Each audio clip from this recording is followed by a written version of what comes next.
Hey guys, welcome back to the channel. This is another video in my series called Field Tested. This is pieces of equipment or kit that I use on the trail that I've had for quite a while now, and I want to share with you my findings and what I've found using them, putting them to the test, rigorous walking and testing.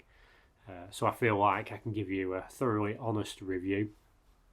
As I always say, I'm not sponsored by anyone, although I have enthusiasm for certain brands. Salomon, sorry, slipped out. Although I have certain enthusiasm for brands, I don't want to be sponsored, and I choose not to be sponsored.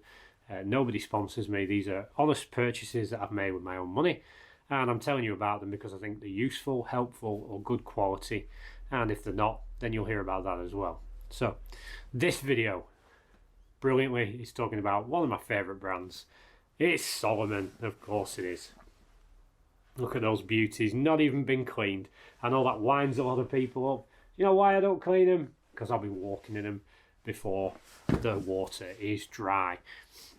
These are the Salomon Elements. These are my, what would it be? 1, 2, 3, 4. The fourth pair of Salomons I've owned. First pair I ever bought were the GTX 3s. Followed by the original GTX Model 1, for want of a better word. Then I got the quads when they came out, GTX 4s, and these, rub a bit of the mud off, these came up quite bizarrely enough. I wasn't looking for them, I was just looking for a new boot, because the GTX 4s were at the end of their hiking life. They're now on my feet because I walk the dog in them. And this came up on my feed, and it just said Quest Element, and it was a fair price. I think it was just over £100, and they have if you notice, the height is a lot higher than the GTX 4s. That kind of appealed to me, and I like the look. They're in my usual grey and green colours, so I got those. And I can tell you now, these by far have been the most comfortable, best pair of Salomons I've worn, and I don't say that lightly. Initially, the GTX 3, that was a really good boot. That introduced me to blister-free hiking. I never believed that it was possible until I spent some money, got some really good boots. I've said before in previous Salomon videos, the Salomon brand of boot, I'm just going to stick with, because when I'm wearing these, there's no rubbing, there's no blisters. And every other boot I've bought, cheaper ends, so they're like £30 to £50, Caramore, things like that.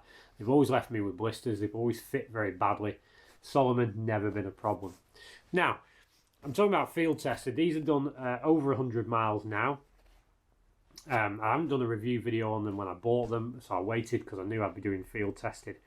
So I can thoroughly say these have been field tested, but this video isn't just about the elements. It's about all 4 pairs of Salomon boots that I've had, thoroughly field tested. So I'll start with the positives. Like this boot, nearly all the Salomons, with perhaps the exception of the GTX 4, have been perfect fitting out of the box and have required no breaking in. That's one of the major selling points. I got the Element and then went on a 20-mile hike. Not even an issue. Not a rub. These particular boots went on like clouds on my feet. These just fit absolutely perfectly right from the word go. I enjoy wearing the Salomon Quest Element.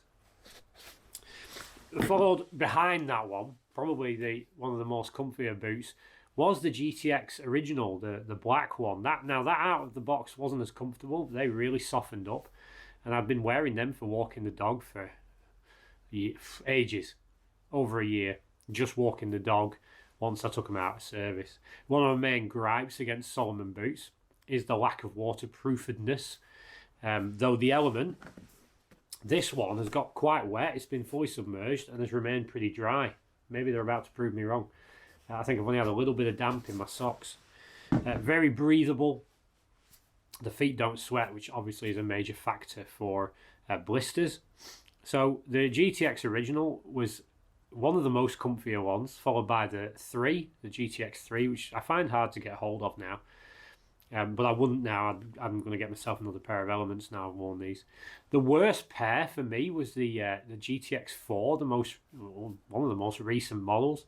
That one, comfortable out of the box, but then sort of got weird as I was hiking. It just never won me over. There was always something rubbing, and I got the famous Salomon squeak very early on with the Model 4s, and on the heel, when you hiked with the heel, you could hear the air being compressed out. It was like a hiss, and when you're hiking for miles in silence, it's very annoying, very early on.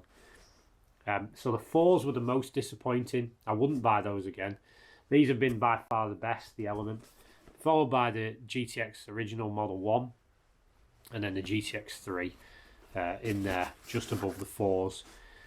Thoroughly field tested. The laces I've never had an issue with. The original model GTX that I used for dog walking, only just, before I put them in the bin, only just started to fray the lace. That's fantastic. The original Model 3s, I think, split there on the sole, which I've never had with the Salomon since. On the GTX 4s, I noticed straight away that this, where obviously your toe box is going to flex, this is the first place to go, and the material on the 4s came away there. I don't know if I can, yeah, I can just show you. I'm just wearing them now, I'm not taking them off. You can just see there, I can put my finger in that's why they're dog walking boots now. They're the first places that I've noticed to go. Tread-wise, these haven't had much mileage, but again, this is the Quest 4. You can see there's a lot of damage here. And the longevity of Salomon boots is not long at all. I think you're only really going to get, if you're a serious hiker out most weekends, doing a lot of mileage, you're only going to get a good 6 months out of them before you start having problems. So far, there's no wear and tear on these, the Elements. And they've done quite, like I said, over 100 miles now. I don't expect to see damage after 100 miles. But I'm more than aware of the fact that they don't last very long at all for hardened hikers. But it's just value for money when I think of time spent with blisters, the discomfort, overall unenjoyment of a boot. So I want to say that all the Salomons I've worn have been thoroughly field tested. I will be sticking with the Salomon brand. I've never actually tried any of the other high-end brands because it's kind of like, well, when you found the one that works for you, why would you change it? And financially, I can't afford to just sort of buy a boot to experiment with. I know some YouTubers will do that for the sake of a video. I can't do that. You'll notice I'm thoroughly bundled up. That's because the heating is off. We're all suffering this current financial crisis and making the best that we can. So if I'm going to spend my hard-earned cash in a productive way, I'm going to make sure I buy a boot that's trusted. So that's why I stick with Salomon. If anything changes, I would be more than willing to give other boots a try of the high-end variety, sort of Marmot and things like that. What I also saw with these, which I would like to get next year, there is a snow boot version of Salomon. I can't even think what it was called. Begins with a T, like Terra or something like that. It looked fully leather. It looked really good. Such a nice looking boot. Claimed to be fully waterproof for snow, hiking through snow, which will be really handy on days when I know it's going to rain. So yeah, thoroughly field tested. Can I find anything else to pull apart? To be, again, I'm doing my best to be as honest as I can possibly be. Yeah, I've said time and time again, waterproofing on Gore-Tex products I just don't think exists. I've tried spraying with Nikwax and Scotchgard, two good brands. Never noticed any different results, and I've done it. I followed the instructions to the letter, and that's pretty much it. People perhaps wondering why I don't clean. Like I said, they're going to get dirty again, literally within 6 days. Never had an issue because of dirt. I've never had a boot fall apart because of dirt. Mainly because of wear and tear. So there we go.